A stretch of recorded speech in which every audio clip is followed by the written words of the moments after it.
When you saw the details of the case, what was your first impression of what had happened?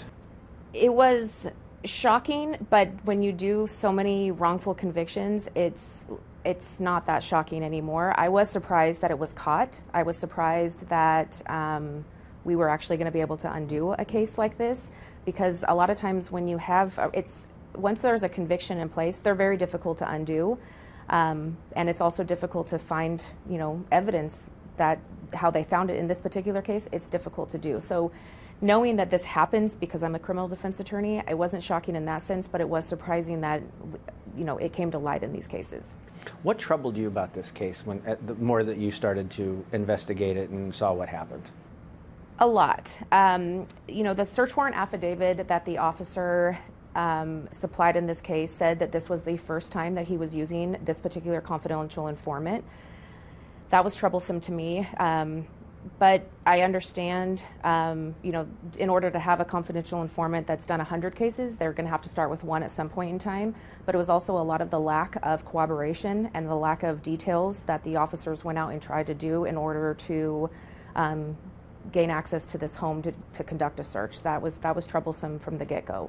It was also troublesome, obviously, that a confidential informant was planting drugs in places in different various locations in order to work off their own cases. That's always troublesome.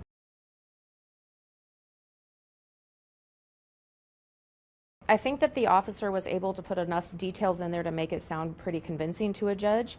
But when you kind of take a magnifying glass and look at what the actual allegations are, yes, that's how this confidential informant apparently proved himself to know what a drug is, because they gave the officer, being they, gave him a bunch of money and told him to go buy me methamphetamines. He then comes back with methamphetamines, and so they're like, oh, he knows what drugs are, we're going to now use him. But they made it sound a lot more convincing in their search warrant, but that's ultimately what happened. And then they set this all up, and then they go get a judge to sign it. And I think that, I'm not blaming the judge or the officer or anything like that, but a whole lot more work could have been done at the very initial steps on this before going and getting a search warrant affidavit, or executing an affidavit and ultimately getting the search warrant signed.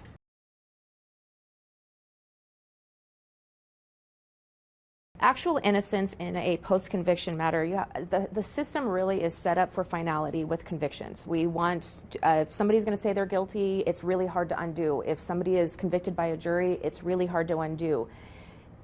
To get an actual innocence finding, there has to be, it's a lot. They call it a Herculean task, actually, is what the case law says.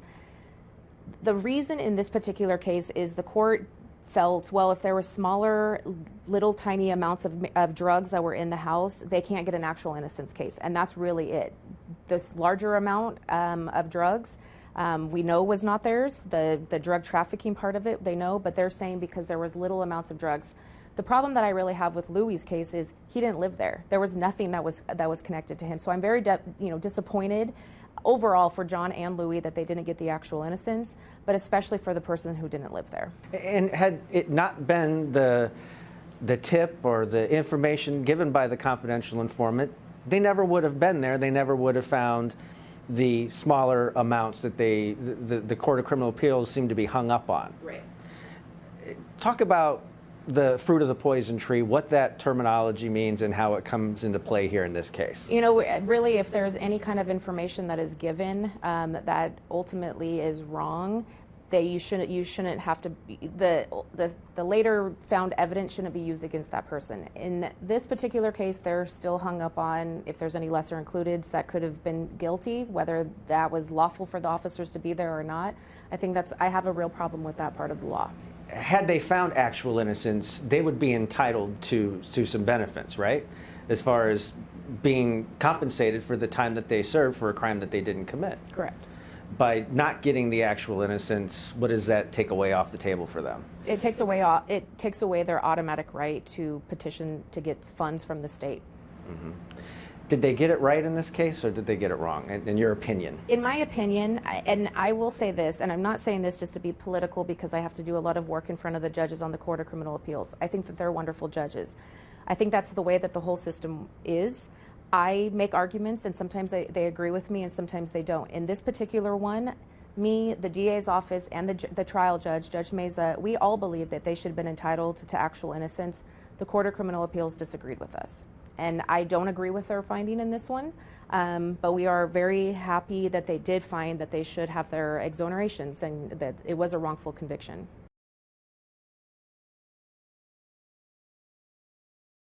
What are some of the issues that this case highlights that are problems with confidential informants being used in the justice system? I think it highlights exactly how easy it is for a wrongful conviction to come about. And once you start the process of somebody being accused and arrested, how difficult it is to undo it and to get it right at the trial level. In this case, like Louis said, their backs were up against a wall. You either take this or you're going to run the risk of going to prison for the rest of your life if a jury decides to convict you. That we've got a confidential informant who is saying that there's going to be drugs here, and lo and behold, there were drugs there. I mean, they're going from point A to point B, but there's really a lot of other issues that are going on that should have been investigated with the officers, with the original prosecutors, with the trial lawyers. I mean, every one of those steps could have looked at it differently, but I understand how these wrongful cases come about so easily. And I think that this really highlights why it's a problem using confidential informants who are known to be dishonest. They're providing information because they're getting some benefit out of it. So we should always look at those with a certain suspicion, because they're giving information to gain their own freedom. They're turning cases on other people to get a huge benefit out of it. And it's definitely a ripe area for a wrongful conviction. Any suggestions for reforms for the system to step away from this use of these guys? I personally wish they wouldn't use confidential informants. I think that there's so much more. In my opinion, and maybe people don't agree with me, I think that if there is one person that could be wrongfully convicted using a particular system, that system has a problem.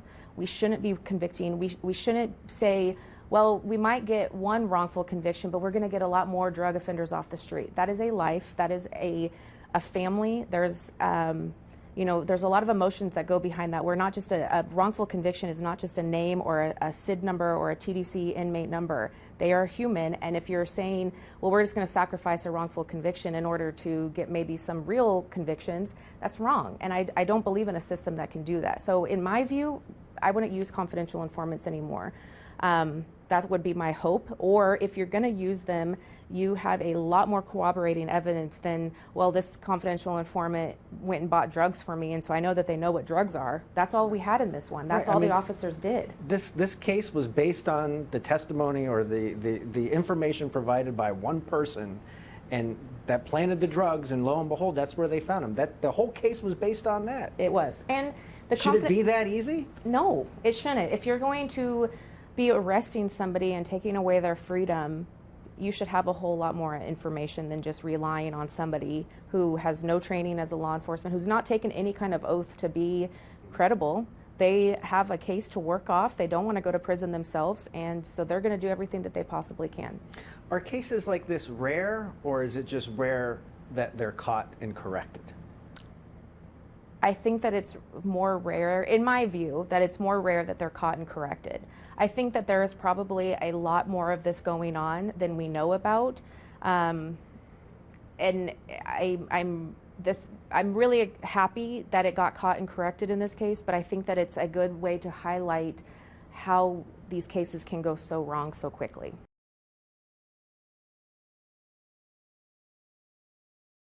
I wholeheartedly believe that a confidential informant who's put people behind bars wrongfully needs to face consequences for it.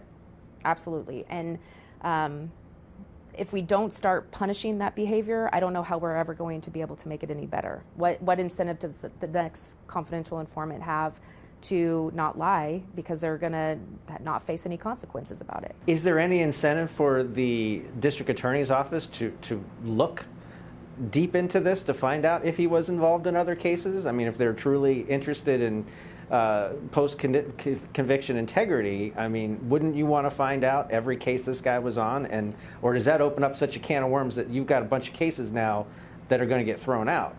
Yeah, I mean, in Louis and John and Rexina's case, it's my understanding that was the first one he had ever worked on. I don't know since then if there's been any other ones, and I would hope that the DA's office is looking into all of that.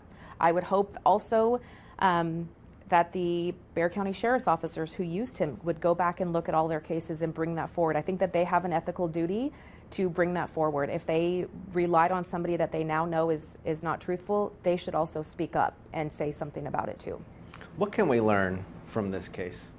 I think that there's a lot to learn. I think that as a community we can learn how, why an innocent person would admit guilt to something that they never actually did.